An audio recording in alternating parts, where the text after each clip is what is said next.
Hi Krishna, my name is Premarupa Madhavi Devi Dasi. On behalf of the ISKCON North American Vaishnavi Ministry, I would love to invite each and every one of you to this wonderful ongoing interview series on A Bond of Love, Srila Prabhupada and his daughter's book. Today we have the opportunity to directly hear from her Grace Rucira Devi Dasi. Mother Rucira was born in 1956 in Missouri, USA. She met the devotees there in 1970. In 1974, she moved to the Bhaktivedanta Manor in UK, where she was accepted by Srila Prabhupada in 1975, and she met Srila Prabhupada when he visited England. In 1977, she got married to his Grace Adikarta and traveled to Ireland with another devotee couple and opened a temple in Dublin. And then in 1979, they were sent to South Africa to help with the preaching there. His Grace Adikarta Das Prabhu is a very good preacher and a book distributor. They moved back to the UK in 1989 and then to USA, North Carolina, when they got their first cow. Then they moved to Alachua in 2002, and now they have 13 cows, an oxen, and a bull. And hopefully we have time to hear about these cows towards the end of our interview. They make their own butter and sell milk and yogurt to local devotees. They have been married for 49 blissful years, serving Srila Prabhupada, the cows, devotees, and their lordships. Her Grace Rucira Devi Dasi Prabhu has done lots of service over the years in different temples like deity worship, cooking, milking cows, collecting for the temples, and even some book distribution. She's also done whatever she's been asked to. So she's also taught and ran a Gurukula in South Africa. So without further ado, Her Grace Rucira Prabhu, please. Hare Krishna. Yours is one of the longest excerpts I read in the book. Thank you so much for going in such detail. I understand that you've had very less personal experience or meetups with Srila Prabhupada, but whenever you did, or what did you feel when you were in Srila Prabhupada's presence? Nervous, but blissful.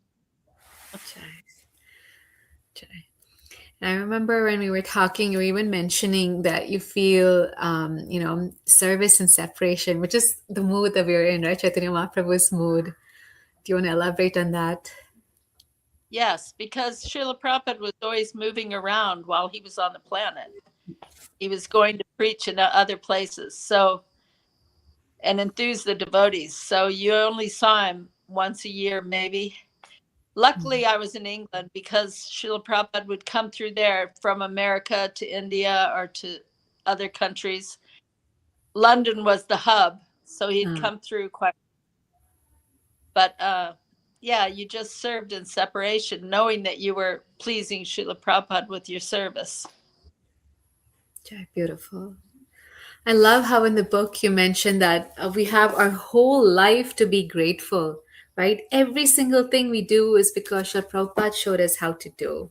So would you like to share how you have, Srila Prabhupada convinced you to dedicate your life to him, and even now after all these years?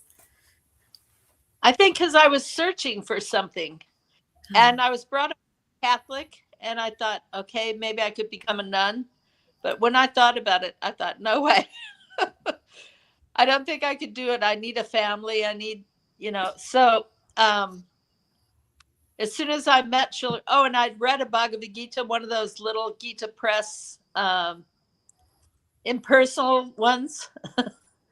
And I couldn't understand a word of it, but I was so attracted to Bhagavad Gita. So when I read Srila Prabhupada's Bhagavad Gita, it made so much sense. It was so real. So that was the attraction, that he was giving real knowledge, not just some lip service that you couldn't understand, but it sounded cool. Because most of the books were impersonalism.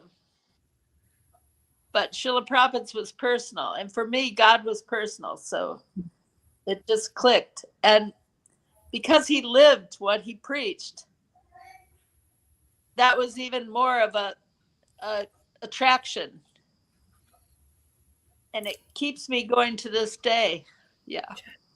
He is the Acharya Chai. So if you could share only one thing about Srila Prabhupada, what would you want people to know? That he was very merciful, that he is still merciful. Thank you. How do you feel Srila Prabhupada engages you in Krishna's service? By chanting the Maha Mantra and by every day dedicating your life to doing service. So my husband and I have done that our entire lives together. And, you know, like now I get up, go to Mangalarti, chant my japa, go milk the cows, and then I milk to make paneer or make yogurt or something with. And yeah, so it's nice. It doesn't sound like you're living in the US, but in Goloka Vrindavan. Enjoy. Very nice. How do you feel Srila Prabhupada provided protection for you and other Vaishnavis? Well, I think, you know, it's funny because when I was initiated at our initiation, there was one sannyasi there and he was going to do the fire. So Prabhupada was sitting on the Vyasasan and he kept saying, this sannyasi kept saying, you ladies cover your heads. And we had our heads covered. We're looking around going, and then he said, no, pull it down. And then Srila Prabhupada said, it's okay. Just start the fire. And I think he was just like, no, you know, this is ridiculous. It was ridiculous. So it's because we all had our saris on like this, and he wanted us to go like this. But Srila Prabhupada immediately stopped it. No, they have their heads covered. Thank you, Srila Prabhupada. Because I think he knew that the men could be a little bit overbearing. And yeah. So like a father, he always overlooked and protected his daughters. Beautiful. yeah. Yeah. How is your relationship with Srila Prabhupada? How has it deepened over the years since his departure from this world? I think when you're a young person, you don't really take into consideration all the different things that your parents do for you or what, you know, and as you get older and mature, you start realizing, wow, if he wasn't here, I wouldn't know this, I wouldn't do this, I wouldn't. And now facing death, you know, like last year I had strokes. So now I see that the time is almost over. And he's given you, oh, it's a, you wouldn't find that anywhere else. But Srila Prabhupada gave us what we need to know to leave this world. Thank you so much. Yeah, that final instruction and art of dying, right? Shubha Jai. Yeah. One of my other favorite excerpts from your offering is how you say that, you know, what I want to do with the rest of my life is to try and encourage and train the younger devotees if there's any possibility of doing that, right? Because you keep saying that it's the younger generation who needs to take up Krishna consciousness seriously and move it forward. So, yeah, I think it's a redundant question, but do you believe that it's important for the next generation devotees, not Srila Prabhupada disciples, to develop a personal relationship with Srila Prabhupada? If yes, why and how? Definitely. And I think a good way to get that is by listening to Srila Prabhupada, either through his books or recordings, you know, because you get a flavor for what Srila Prabhupada was all about, because that's what he was all about, was preaching Krishna consciousness. Absolutely. Thank you. What are some of the things that you're grateful to Srila Prabhupada for? I think for regulating our lives, for teaching us how to do things like how to cook for Krishna, how to worship Krishna,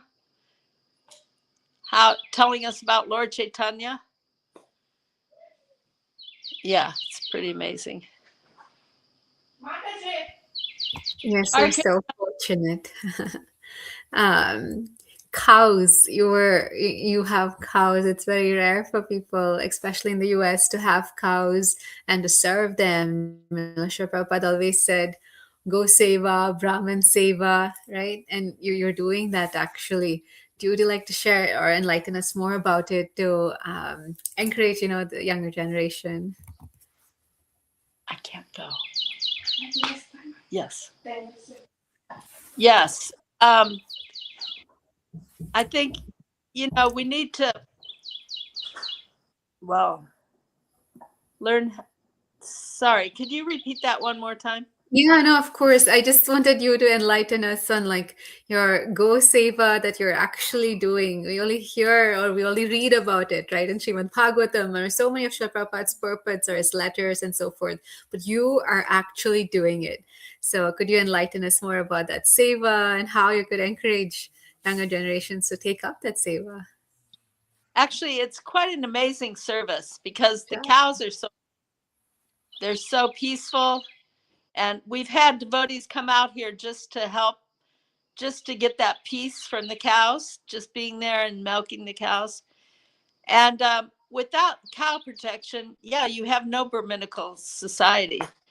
Because, first of all, it brings you to the mode of goodness. You're having to be there twice a day. You can't leave and just do whatever you want. I mean, I can't go away and bring the cows with me. So, I'm here. And it makes me steady in my service. And also, how can you do fire yagya or anything without ghee? Or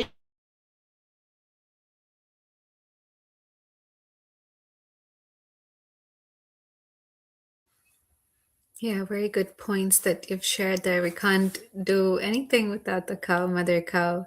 Her ghee is helpful for us. Her cow dung is super important. Her urine, everything that she provides, and not to forget the milk that Srila Prabhupada says nourishes the finer brain tissues.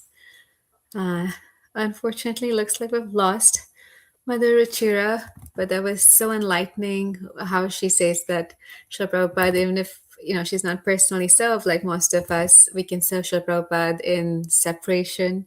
We can serve Srila Prabhupada by engaging in chanting every single day. Those of us who have taken a vow to chant to our spiritual masters, it's service to even Srila Prabhupada by chanting and taking that vow seriously.